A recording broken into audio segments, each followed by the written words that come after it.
人民的无偿军事。 বিশ্বে একদিকে চলছে যুদ্ধবিরতি আর অন্যদিকে রচিত হচ্ছে ভবিষ্যৎ যুদ্ধের পরোক্ষ প্রস্তুতি। এবার চীনা প্রযুক্তি যন্ত্রাংশের কোম্পানি দখল নিল ডাচ সরকার। এই পদক্ষেপ ইউরোপের সাথে চীনের সম্পর্কের টানাপোড়েন বাড়িয়ে দিবে বলে ধারণা করছেন বিশ্লেষকরা। ইউরোপের অর্থনৈতিক নিরাপত্তা ও অত্যাবশ্যক প্রযুক্তি সরবরাহ রক্ষায় চীনা মালিকানাধীন চিপ কোম্পানি নেক্সপেডিয়ার নিয়ন্ত্রণ নিজের হাতে তুলে নিয়েছে ডাচ সরকার। নেদারল্যান্ডস ভিত্তিক এই কোম্পানিটির মালিকানা রয়েছে চীনের উইংটেক নামের একটি প্রতিষ্ঠানের হাতে। ডাচ সরকার বলেছে নেক্সপেডিয়ার কোম্পানির পরিচালনায় বড় ধরনের সমস্যা দেখা দিয়েছে, তাই তারা আশঙ্কা করছে কোনো জরুরি সময় ইউরোপে প্রয়োজনীয় সেমিকন্ডাক্টর চিপ সরবরাহ ব্যাহত হতে পারে। সরবরাহ যাতে বন্ধ না হয় এবং ইউরোপে চিপের অভাব না হয় সেই লক্ষ্যে কোম্পানিটির নিয়ন্ত্রণ নিজের হাতে নেওয়া হয়েছে। নেক্সপেডিয়ার মালিক উইংটেক এক বিবৃতিতে জানিয়েছে তারা তাদের অধিকার রক্ষায় প্রয়োজনীয় পদক্ষেপ নেবে এবং এ বিষয়ে সরকারের সহায়তা চাইবে। ইতিমধ্যে রাশিয়ার সঙ্গে চীনের ঘনিষ্ঠতা ও বাণিজ্যিক নীতি ঘিরে ইউরোপের উদ্বেগ বাড়ছিল। নেক্সপেডিয়াকে কেন্দ্র করে নেওয়া এই পদক্ষেপ সেই কূটনৈতিক উত্তেজনাকে আরও তীব্র করতে পারে। 2024 সালের ডিসেম্বরে যুক্তরাষ্ট্র উইংটেককে এনটিটি লিস্টে যুক্ত করে।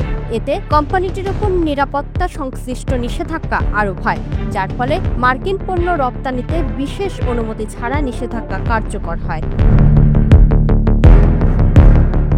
জাতীয় নিরাপত্তা ইস্যুতে যুক্তরাজ্য আগে নেক্সপেডিয়াকে নিউপোর্টের কারখানা ছাড়তে বাধ্য করেছিল, যদি স্টকপোর্টে তাদের আরেকটি স্থাপনা এখনো চালু রয়েছে।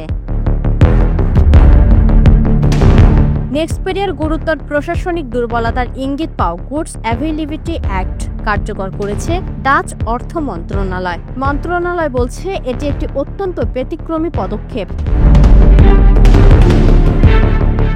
এই আইনের মাধ্যমে ডাচ অর্থমন্ত্রী ভিনসেন্ট কারামান্স নেক্সপেডিয়ার সিদ্ধান্তগুলো নিয়ন্ত্রণ করতে পারেন। যদিও কোনো সিদ্ধান্ত দেশের অর্থনৈতিক নিরাপত্তার ঝুঁকি তৈরি করে কিংবা ভবিষ্যতে উৎপাদনে প্রভাব ফেলে, এমন সিদ্ধান্ত তিনি রুখে দিতে পারবেন। ডাচ সরকার জানিয়েছে কোম্পানির উৎপাদন আগের মতোই চলবে। তারা বলেছে এই ব্যবস্থা শুধুমাত্র ঝুঁকি কমানোর জন্য নেওয়া হয়েছে। এই ঘটনায় সোমবার সাংহাই স্টক এক্সচেঞ্জে উইংটেকের শেয়ারের দাম 10% কমে গেছে। নেক্সপেডিয়ারের একজন মুখপাত্র বলেছে কোম্পানিটি সব আইন ও রপ্তানি নিয়ন্ত্রণ মেনে চলে এবং এ বিষয়ে তাদের আর কোনো মন্তব্য নেই।